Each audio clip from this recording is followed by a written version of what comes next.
Hello students, the next topic is fragmentation. Let us see what is fragmentation. So, in order to execute the process has to be loaded into the memory, and after execution it has to be removed from the memory. Whatever the free memory space is available is broken into smaller pieces or the smaller holes because of this loading and removing from the memory, which we have already discussed in the fixed size partition and dynamic memory partition. Is it correct? Okay. Now when this happens, okay, sometimes when the next processes request for the memory blocks, we cannot allocate it because the size of the blocks are very small. Okay, and such memory blocks remain unused. So this problem itself is called fragmentation. So there are two types of fragmentation. One is internal fragmentation and another one is the external fragmentation. So what is internal fragmentation? So internal fragmentation occurs when a process is allocated more memory than required and therefore few space is left unused. Okay, so this happens only when the fixed size memory allocation technique has been used. Okay, so let's see an example to understand an internal fragmentation. So see here, this is our main memory which is divided into partition. Right now I have 4 partition, okay, which is actually the user space so that processes can be stored in these partition. Okay, and each partition we are assuming as a 4 MB and the process which is requesting is of 3 MB. Okay, so when the processor requests 3 MB of the memory space, the partition can be allocated. So any partition can be allocated. We'll allocate the first partition for the first process. So once we allocate the first partition, which is actually slightly larger than the requested memory space, it is requesting for 3 MB, we are allocating 4 MB. So when we allocate that particular partition, 3 MB has been used. Okay, the remaining 1 MB is unused, it is free. So similarly, when we go on allocating memory partitions to different processes, we have few unused partition or free partition left. So this is called as the internal fragmentation, and because of its smaller size, as you can see for this example, it is 1 MB here. Whenever the next process come, we cannot allocate this memory request to the next process. If in case the process request was 1 MB only, then only you can allocate. So usually the process request won't be that small over here. So because of this internal fragmentation, it is very difficult for you to allocate or service the next process which is requesting for the memory partition. So all the memory allocation strategies suffer from external fragmentation. So what is external fragmentation basically? Okay, so when when the processor is loaded into the memory and removed into the memory, as I told you, the available memory space is broken into small pieces. Okay, but here enough total memory space is available in order to satisfy any request, but we are not able to allocate that available memory block to the processor. That is because these memory spaces are not contiguous. Okay, so the storage is fragmented into large numbers of small or throughout the memory. This fragmentation problem can be very severe, and this happen when dynamic memory allocation algorithm is used.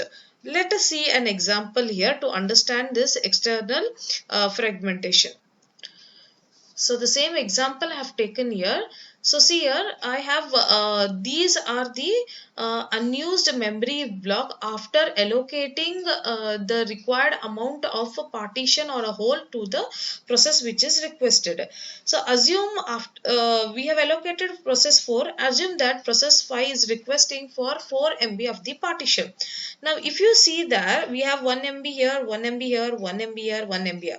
Total it is 4 MB, which is actually unused. But we are not able to satisfy this request. Why? Because these are not adjacent to each other. They are fragmented or scattered throughout the memory. That means they are non-contiguous. Okay, so because of which the process P5 has to wait, it cannot be serviced over here. So this is actually the external fragmentation. The amount of memory lost to fragmentation may usually vary with algorithm, that is best fit, first fit and the worst fit, what usage patterns you're going to use, and some design decisions such as which end of the hole to allocate and which end to save on the free list. So statistical analysis of the first fit, for example, shows that we have n block of allocated memory, and out of which another point n block, that is 1 by n, will be lost to fragmentation. That is 1/3 of the memory may be unusable. So this property is known as 50% rule. Okay, so since the external fragmentation is very severe, we need to find a solution for that. So the one solution which we are going to use is known as a compassion.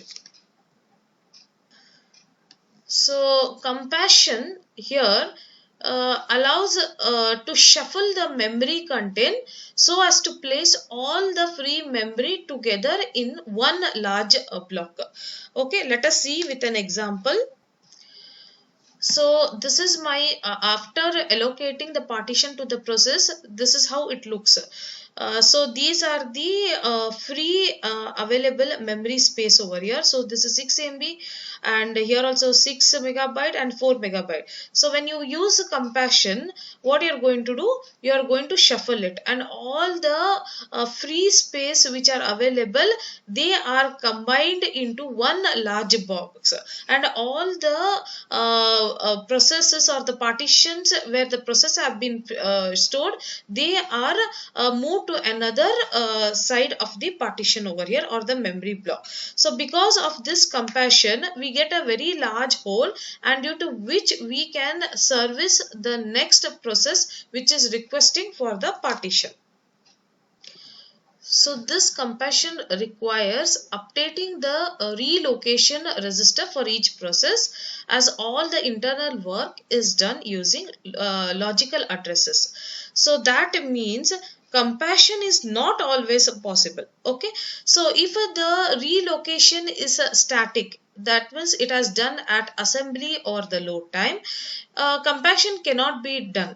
Okay, so it can be done only if the relocation is dynamic and it is done at the execution time. So during the runtime, all the addresses are relocated. Okay, and the relocation requires only moving the program and the data and then changing the base register to reflect the new base address. If it was static, it becomes very difficult to change all the register values. Since here we are going to change only the base address, that is the partition where it has been moved.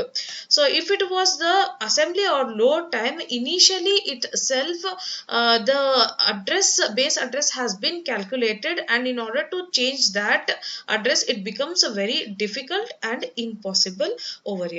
Is it correct? So another solution is to allow processes to use non-contiguous block of physical memory with a separate relocation register for each block. Now this will be explained later in the paging technique.